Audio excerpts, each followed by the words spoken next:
तू मेरा है जुनून, तू मेरी है दुआ, तू इश्क मेरा, तू इश्क मेरा, तू इश्क मेरा।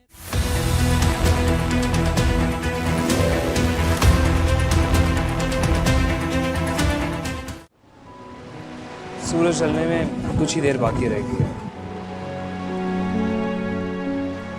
बताओ, विल यू मैरी मी? को इतनी जल्दी जवाब क्यों चाहिए हारिफ? क्योंकि तुम्हें सूरज ढलने से पहले घर जाना है। हाँ ठीक है, तो फिर चलते हैं। जब इनकार नहीं करना तो हाँ ही कर दो। मैंने इकरार तो नहीं किया। मगर इनकार भी तो नहीं किया। Harif please, I think we should leave. और जवाब? कोई जवाब नहीं है मेरे पास। तो इनकार कर दो। हारिफ ये कैसी मोहब्बत है जिसमें आपको इनकार सुनने की भी गुंजाइश है? कहते हैं कि मोहब्बत की तबीयत में जबरदस्ती नहीं होती। तो फिर अभी जबरदस्ती किस बात की? ये जबरदस्ती नहीं है ईमान। मैं बस खुद को यकीन दिलाना चाहता हूँ कि तुम भी मेरे बारे में वही सोचते हो जो मैं तुम्हारे बारे में सोचता हूँ। शादी के लिए प्रपोज करने से पहले एक दफा ये तो पूछ लो कि क्या मुझे आपसे मोहब्बत है या नहीं? देखो, ये सवाल मैंने खुद ही स्किप कर दिया, क्योंकि तुम जैसी लड़कियों को मोहब्बत शादी के बाद ही होती है। और हाँ, पसंद नापसंद पूछी जा सकती है, और वो मुझे मालूम है। मैं तुम्हें पसंद हूँ तभी तुम यहाँ आई हो ना? क्यों, क्या ऐसा नहीं है? हारिफ हम चलते हैं यहाँ से। रुको ईमान, मुझे जवाब चाहिए, हाँ या ना। हारिफ प्लीज, कोई लैला मजनू की दास्तान नहीं है, हकीकत है। मेरे आगे पीछे कोई नहीं। कैसे करेंगे आपके घर वाले मुझे एक्सेप्ट? जानी हाँ, क्या मतलब? मतलब ये कि मसला तो घर वालों का है ना, वरना तुम्हें तो कोई एतराज नहीं है ना? थोड़ी देर के लिए सब कुछ भूल के तुम अपने दिल की बात बताओ कि तुम्हारा दिल क्या कह रहा है ना। Do you accept me? Yes or no?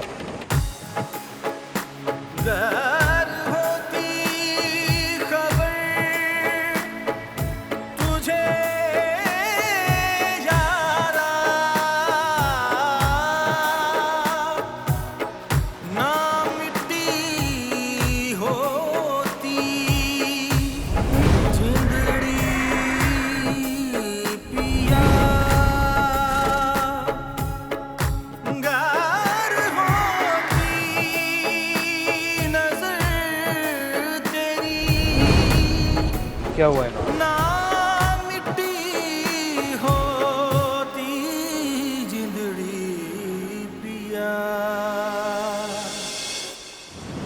क्या सोच रही हो? प्लीज टेल मी, हाँ या ना?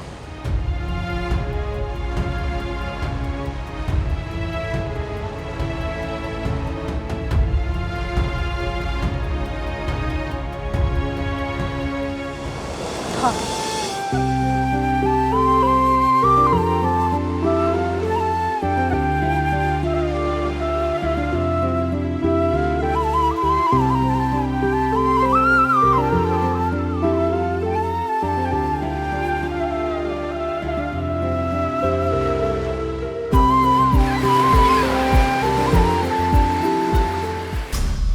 मिसेस अमान, आप अंबर को भी साथ ले आती तो अच्छा होता, जरा गपशप लग जाती। बस हमारी खुद ही उससे मुलाकात कम होती है, मिलना ही नहीं होता। कभी वो नहीं होती, कभी हम नहीं होते। बस इंशाल्लाह लेकर आऊंगी अब नेक्स्ट टाइम। मैं तो आ रही थी, सोचा कि नौशीन को मुबारकबाद ही दे दें। Thank you so much aunty. बस मिसेस अमान, आप तैयारी कर लीजिए मेरी बहू के ब्राइडल शावर की। मामा, no need of it. Why not बेटा, इतनी बड़ी खुशी इस घर में आ रही है, we should celebrate. Yes, why not. वैसे अंबर ने भी तुम्हें बहुत मुबारकबाद दी है। जी आंटी, अंबर का मैसेज मुझे आ गया था। Thank you so much. और बताएं, हारिफ की स्टडीज कैसी जा रही हैं?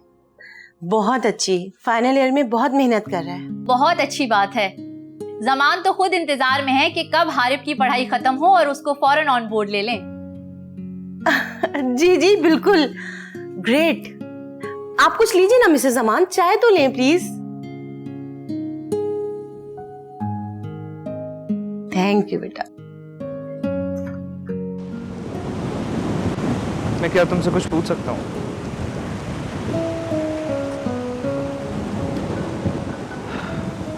मैं तुम्हारे बारे में जानना चाहता हूँ, तुम क्या करती हो, क्या सोचती हो। तुमने जैसे मुझे बताया कि तुम्हारे आगे पीछे कोई नहीं है। I am sorry, but I really want to know about you ईमान।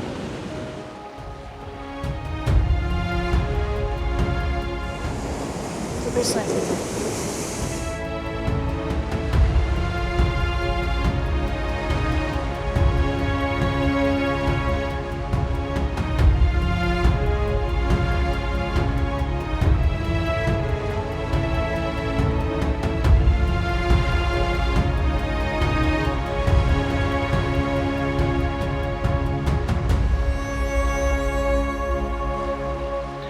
इस घर से जाने के बाद दोबारा मुड़ के इस घर में कदम मत रखना। ईमान, आई एम सॉरी।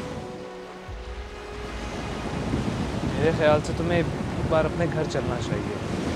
शायद तुम्हारे फादर तुमसे खुद मिलना चाहते हो, लेकिन अपनी ईगो की वजह से वो इंतज़ार में हो कि तुम पहल करो। नहीं हारिब, वो मेरा घर नहीं है और वो हरगिज़ मुझसे मिलना नहीं चाहते, इसलिए उनसे राब्ता करने का कोई फायदा नहीं। अगर वो ही तुम्हारे गार्डियन है ईमान, तो मुझे उन्हीं से तुम्हारा हाथ मांगना। देखो, मैं तुम्हें प्रॉपर तरीके से अपनाना चाहता हूँ। आई एम श्योर कि तुम भी यही चाहती होगी। मेरी गार्डियन बड़ी भी है, वही मेरी सब कुछ है। बड़ी भी? जी बड़ी भी, जिनके साथ मैं अब रहती हूँ, वो मेरी रहनुमा है। अल्लाह का बहुत बहुत शुक्र है कि उसने मुझे उनका सहारा दिया। बहुत अच्छी बात है, मैं उनसे ज़रूर मिलना चाहूँगा। यकीनन उनकी तरबियत का तुम पे बहुत असर है। चलो अभी उनसे मिलते हैं, मैं उन्हीं से तुम्हारा हाथ मांगना चाहूँगा। अभी? हारिब अभी नहीं, इट्स टू अर्ली। मैं खुद तो उनसे बात कर लूँ पहले।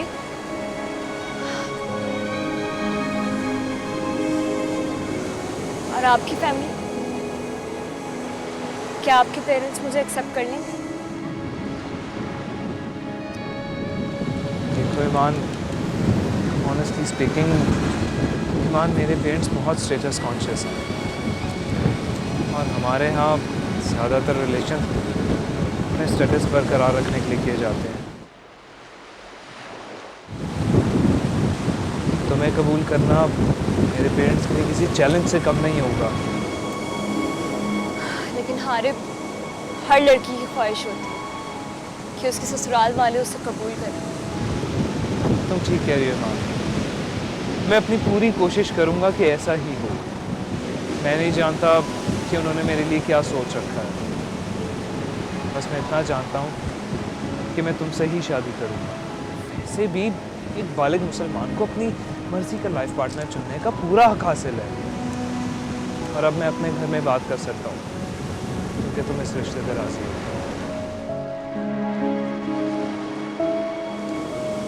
अब हमें चलना चाहिए, काफ़ी देर हो गई। Sure.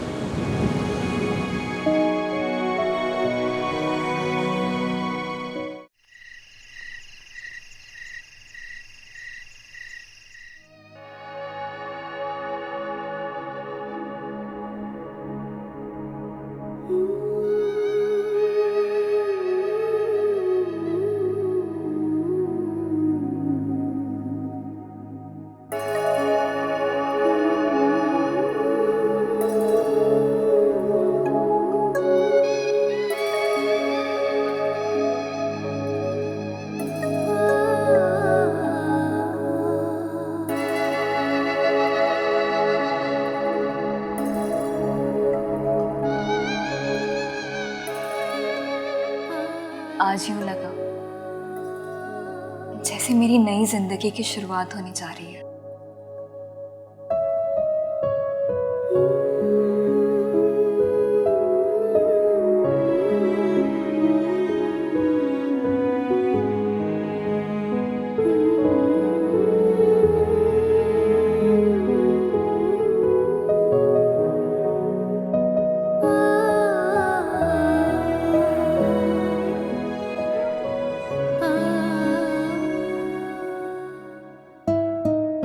ईमान, तुम नहीं जानती तुमने आज कितनी बड़ी खुशी दी है मुझे।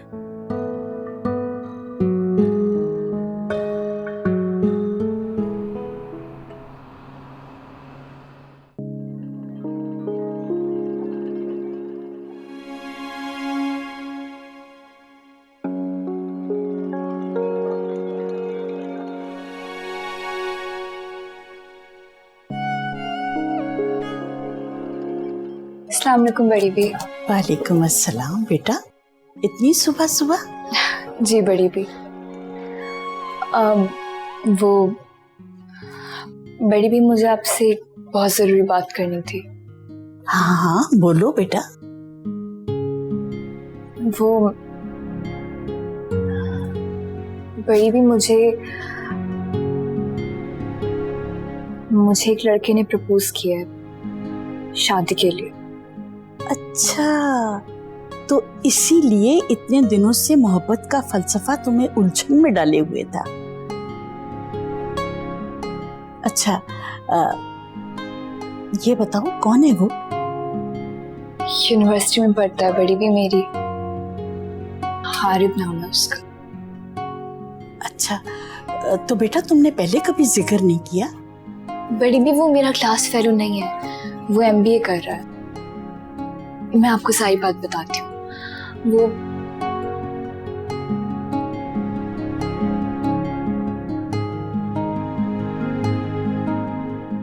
और फिर उसने मुझे प्रपोज किया और कल ही अपने घर वालों के बारे में सब तफसील से बताया और ये भी कहा कि वो आपसे मिलना चाहता है। अच्छा, तो बेटा पहले मुझे ये बताओ, क्या तुम्हें भी उससे मोहब्बत है?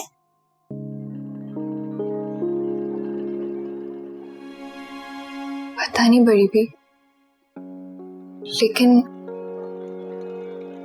मुझे उसका साथ बुरा नहीं लगता और शायद मैं उसे पसंद भी करती हूँ। बेटा मोहब्बत तो निकाह के बाद खुद ब खुद हो जाती है। अच्छा ये बताओ कि तुमने उसे अपने बारे में सब कुछ बताया है? नहीं बड़ी भी, सब कुछ नहीं, बस मामा और बाबा का डिवोर्स, फिर मामा की दूसरी शादी, फिर मामा की डेथ, फिर बाबा से ताल्लुकात की नौयत, सुतेली माँ का रवैया, यही सब बता पाई मैं उसे। ठीक है बेटा, सब कुछ बताने की जरूरत भी नहीं, क्योंकि जिस चीज पर अल्लाह ने पर्दा डाले रखा है उस पर तुम भी पर्दा डाल दो। लेकिन बड़ी भी पता नहीं क्यों मैं अजीब से कश्मकश में हूँ, कुछ समझ नहीं आ रहा मुझे। ठीक है बेटा, मैं समझती हूँ तुम किस कश्मकश में हो, लेकिन इंसान को आगे बढ़ने के लिए अपने माजी को पीछा छोड़ना ही पड़ता है। तुम बस अल्लाह से रुजू करो, उससे दुआ और मदद मांगो और फिर अपने दिल की सुनो, क्योंकि दिल में बात भी तो अल्लाह ताला ही डालता है ना। जी बड़ी भी, अल्लाह तुम्हारे हक में बेहतर करेगा बेटा। तुम्हारी बातों से तो लगता है कि वो अच्छे खानदान का फर्द है, लेकिन बेटा उससे मिलकर ही पता चलेगा कि उसके इरादे कितने मजबूत है और वो कैसा इंसान है। तुम उसे घर बुलाओ। बहुत बहुत शुक्रिया बड़ी, अगर आप ना होती तो पता नहीं मेरा क्या होता, कौन मेरा ख्याल रखता। बेटा मैं ना होती तो अल्लाह ही तुम्हारा सहारा होता और मेरी जगह किसी और को तुम्हारा सरपरस्त बना देता।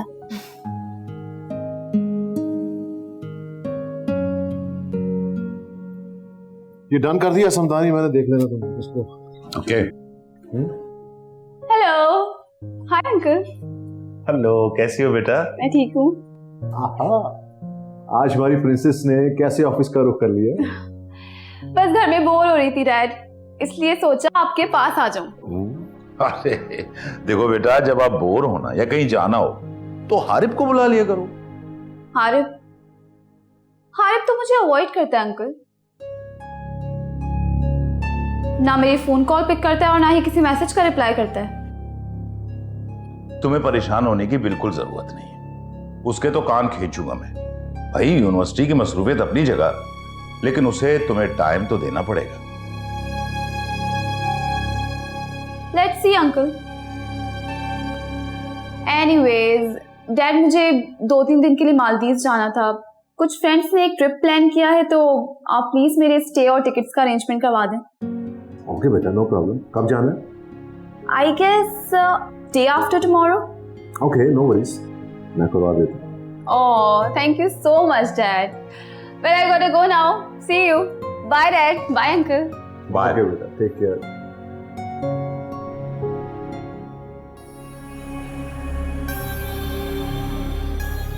मेरा ख्याल है समदानी के तुम्हें अब हारिब से बात कर लेनी चाहिए कि हम उसके और अंबर के फ्यूचर को लेकर क्या सोच रहे हैं।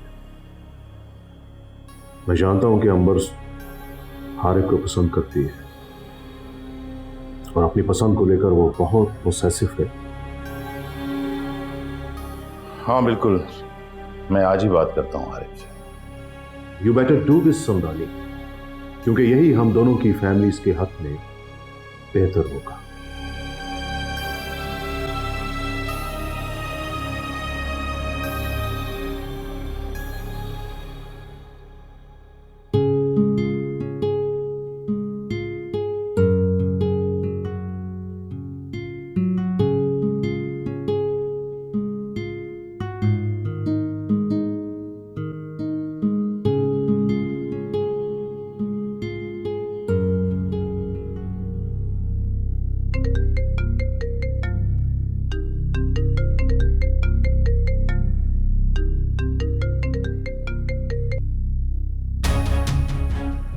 तुमने मेरा फोन काटा हारिब?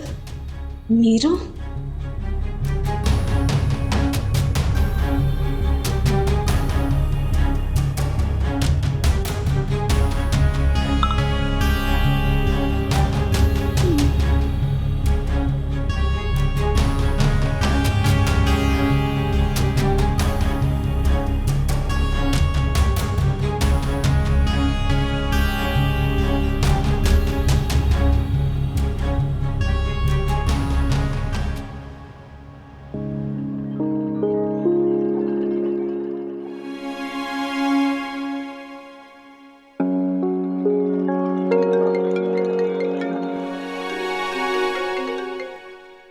हेलो। हाय मान, क्या अपडेट है बड़ी बी की तरफ से? जी मैं आपको कॉल करने ही वाली थी। अच्छा तो फिर बताओ, कल मिलना है? हारिब हो सके तो आज ही मिल लें। दैट्स ग्रेट, चलो ऐसा करते हैं कि साथ ही तुम्हारे घर चलते हैं। हाँ ठीक है, मैं बुटीक में इन्फॉर्म कर दूंगी कि मैं आज नहीं आ रही। ओके, तो अगर तुम फ्री हो तो चलें।